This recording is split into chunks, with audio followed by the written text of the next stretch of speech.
Hello, and welcome back subscribers and new viewers to today's Sunday Speed Paint and Sketchtober video.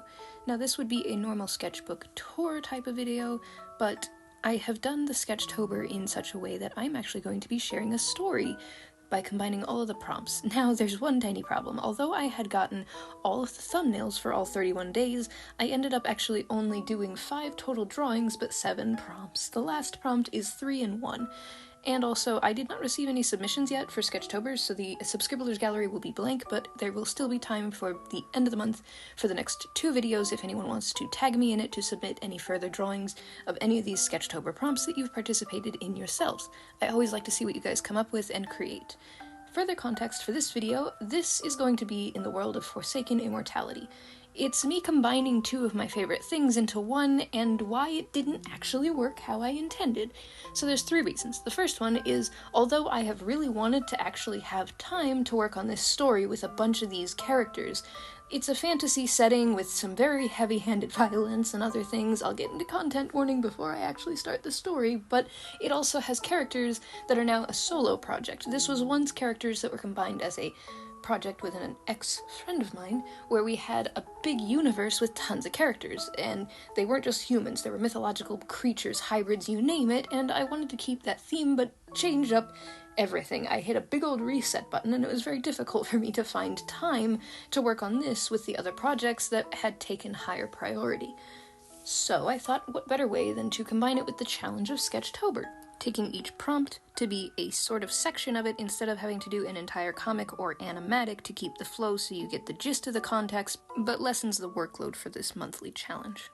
As I was pacing myself, because it was a 31-day challenge, I figured that even if I was behind, I could do like I did for prompt number 5 by merging prompt 5, 6, and 7 into one to save myself trouble. I took a few days where I was playing Pokemon Legends ZA, and then I got sick, and so that was the second issue, was that I hadn't factored in unexpected sickness to take a whole week. That was too many drawings for me to catch up even by merging them all down, especially with the third reason. I was working on a comic dub video where I had to make 3 large comic page panels with 3 panels per each of them and smaller panels within each of those 3 panels. It was a big long thing where Luxus's comic dub is the next video that will be posted at the end of this month and is more finished and refined than this one.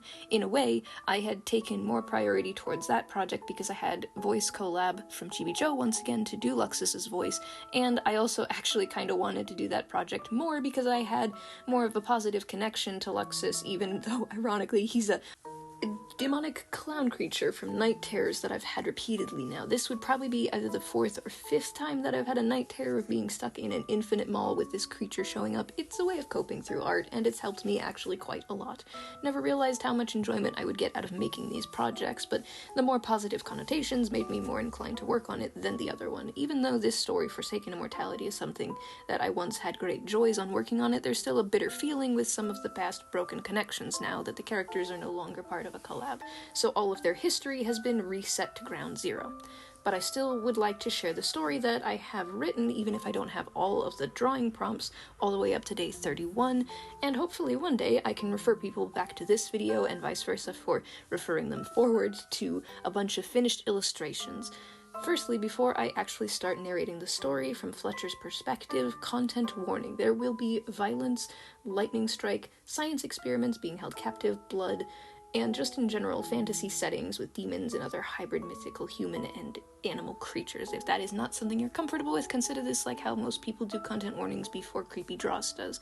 This may not be for everybody, and you're welcome to skip all the way to the timestamp at the end. I will be marking timestamps in the description for the start of the story and the end of the story if you just want to see the artwork that I have done for the 5 drawing illustrations for the 7 prompts. And for everybody else, I welcome you to the story of Forsaken Immortality, the Sketchtober version. Being a private investigator should be a straightforward job. There are dangers and stress involved, yes, but not to the extent that Dusk Valley has brought me. A few years ago, I would have thought that people were insane when they mentioned cases involving mythical creatures, such cases that police ignored and downright just denied that they would be cases. I was more patient than they were. I listened to clients, and a few months ago I had a case that led me to a new employee to my establishment. I wasn't expecting a shapeshifter to be something that I believed in, but Oliver had saved me from vampires and many other unusual creatures. Think monsters that would be out in the night that you would tell as camping stories, but reported sightings of a beast was what led me to Oliver in a warehouse. He was simply looking for food because he had run out of ways to make money, hence our deal of me hiring him. He tended to shapeshift into simple forms. Not the whole works like a werewolf, that would be a bit extreme, but probably something that could happen down the line if he ever needed to. No, this was straightforward. Mythical creatures in this area were common, more so than people would like to believe, news articles covering it up, and government and military getting involved to take away those who they deemed too dangerous for the public. And my company existing to begin with caused some issues at first. I've had a few people knock at my doors telling me that I should probably stay out of their business, but it didn't stop me. Oliver's been by my side for a few months now, so when he sent me a news article talking about Crow Lake having demon sightings, I took it pretty seriously. This could either be another ally or perhaps an actual threat. There have been many cases that were straightforward. People looking for lost family members or pets disappearing without a trace, some gruesome endings to those stories, but regardless, every case I took on I tried to solve. Even if some of them ended up being blank cases that are still ongoing, I did my best. I quickly got in my car and told Oliver that I was on my way. It took about 30 minutes to get to Crow Lake from where I was, and the sun was still up pretty high in the sky, but I could see the clouds rolling in.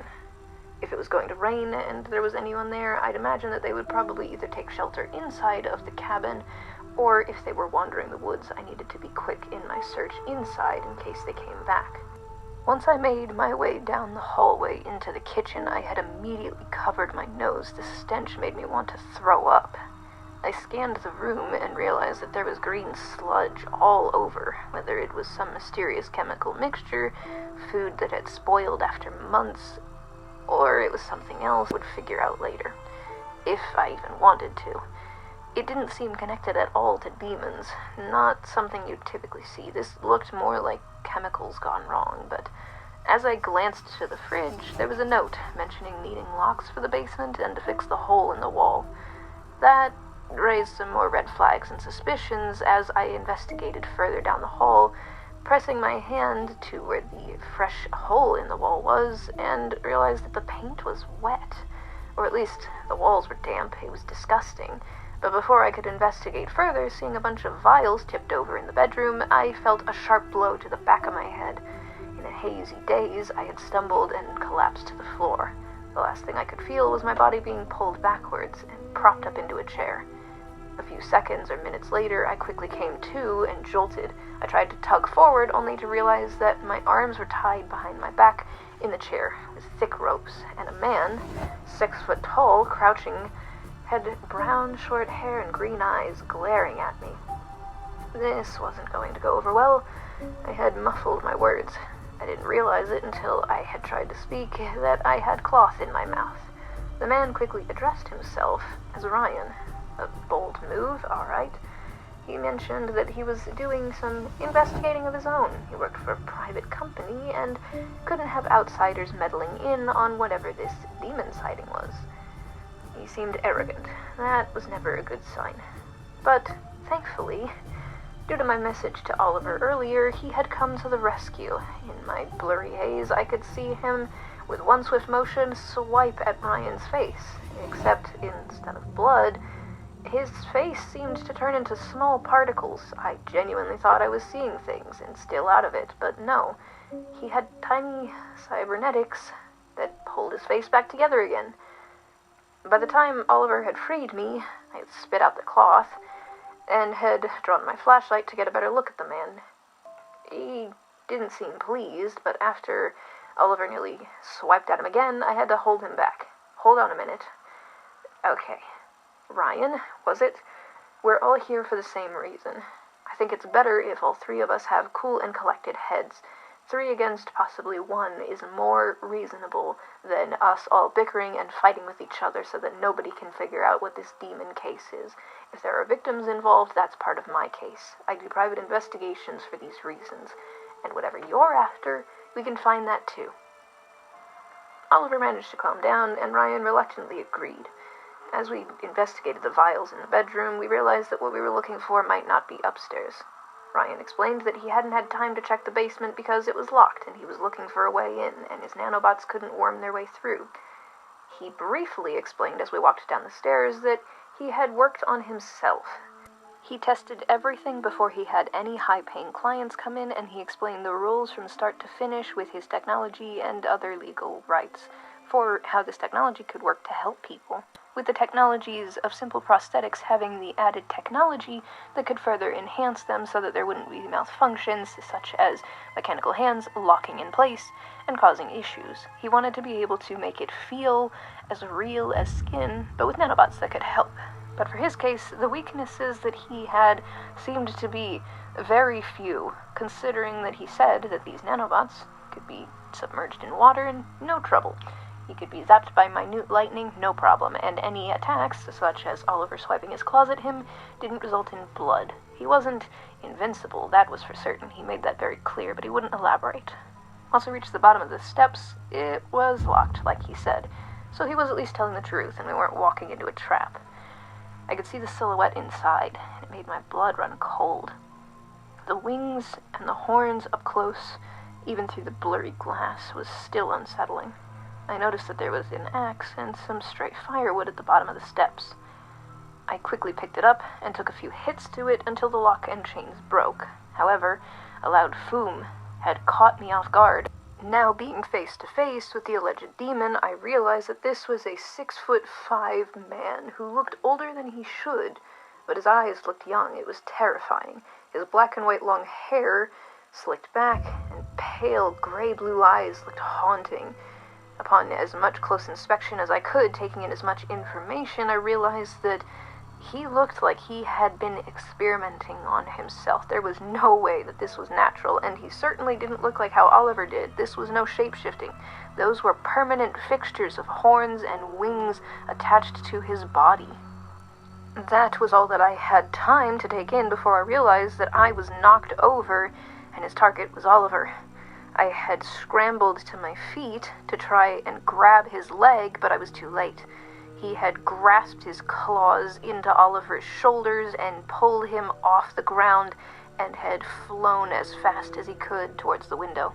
I immediately burst out the front door running as Ryan followed behind, telling me to stay back and to be careful. The storm outside didn't stop me. I ran through the rain and thunder until I heard it splash. I watched helplessly as Oliver was dropped, the equivalent of 2 stories high, into the water.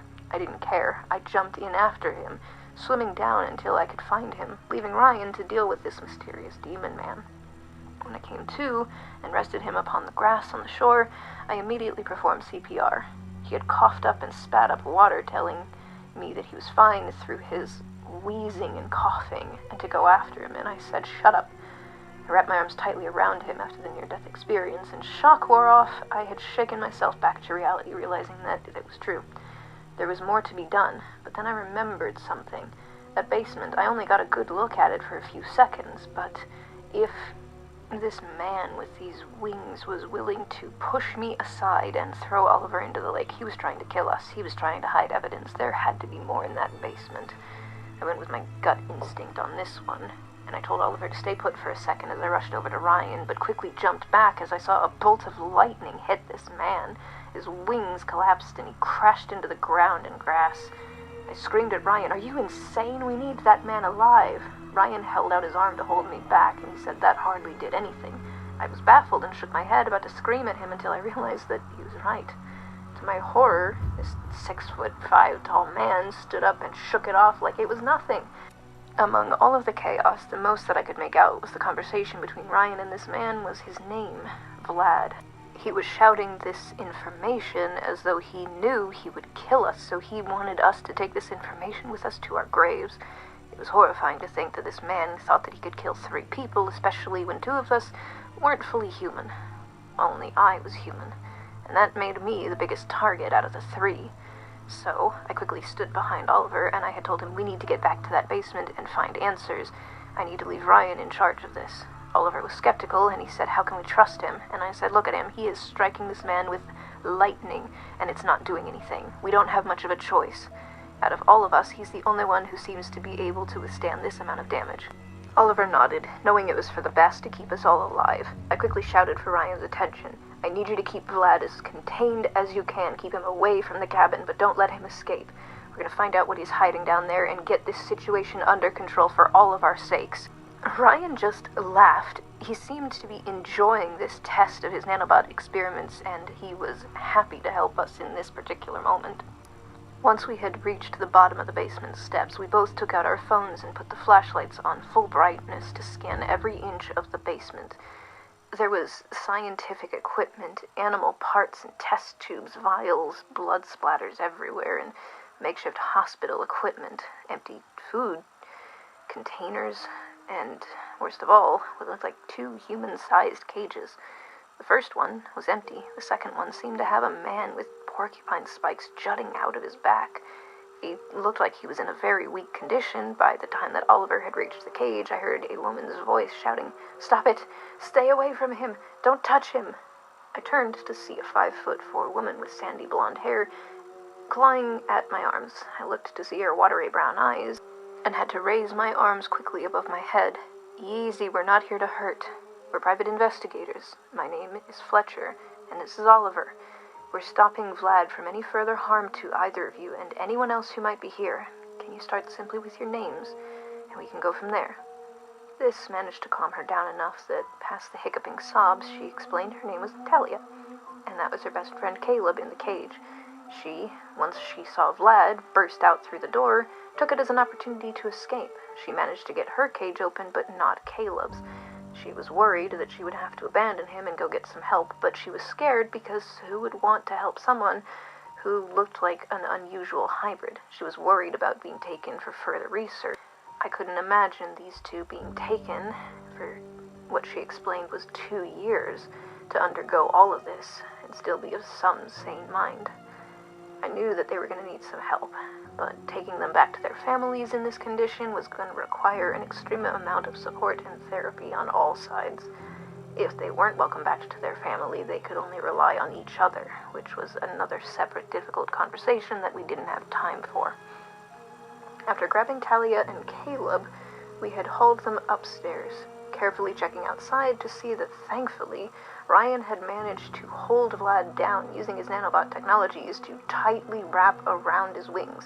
Thankfully, Ryan came here with his own vehicle, and we separated. I sent Oliver with Talia and Caleb back to my place to help them, while I, Vlad, and Ryan took Ryan's car back to his mansion. It was highly secure, and it made me feel a bit more reassured. I asked to borrow his laptop, and he agreed so that I could document this for myself for later. This was more than enough excitement for one day, considering what was a possible demon sighting turned into a rescue of 2 missing people and some sort of mad scientist. This didn't even begin to cover the fact that his wife was still out there, and there was so many questions I had to ask Ryan, but that was for another day. For now, I needed sleep to get rid of this massive migraine that's been forming. I'm gonna have to entrust Ryan and stay in his guest bedroom until we can all regroup in the morning and figure out what happens next. And that wraps up the Sketchtober Forsaken Immortality story. Now, I know this story is really rough around the edges and squeezed tightly, but this was very much improv from start to finish to be able to tie the story with all of these characters into such a 31-day short prompt kind of collaborative combo. The fact that I had only 7 prompts drawn out to work with for this, and everything else was all visually in my head based only off of the loose thumbnails, is also something that I am kind of proud of, because although this story is chaotic, it gives me a starting point for all of these characters and what I aim for. It's given me town names, locations, and ways to connect to these characters, both as antagonists and protagonists and allies, and even writing out the characters to have in a fantasy setting, a realistic reason for everything that they're doing is a way for me to learn how to write better and to better illustrate to match for these stories for future projects, because I would love to be able to return to Forsaken Immortality with more time put into it beforehand so that this overlapping chaos doesn't happen. So stay tuned for the Luxus comic dub next, and I will see you all and enjoy your spooky Halloween month, everyone. Thanks for watching. Don't forget to subscribe to join the Subscribler Squad to never miss an upload. While you wait for the next upload, check out some of the playlists. If you'd like to see your fan artwork featured in the Subscriblers gallery, tag me in it, as I love getting to see what you guys can create and sharing it to others on the channel. My card link is below, and if you'd like to further support this channel with exclusive Patreon rewards, Fennec Foxes for £2 a month gets you access to all of my work-in-progress sketches. Arctic Foxes for £5 a month gets you access to exclusive Patreon-only content, art videos, and comic pages early. Red Foxes for £10 a month gets your name read out at the end of the videos, just like this. Special thank you to Frankie Jr. 13. Stay possum, Subscriblers.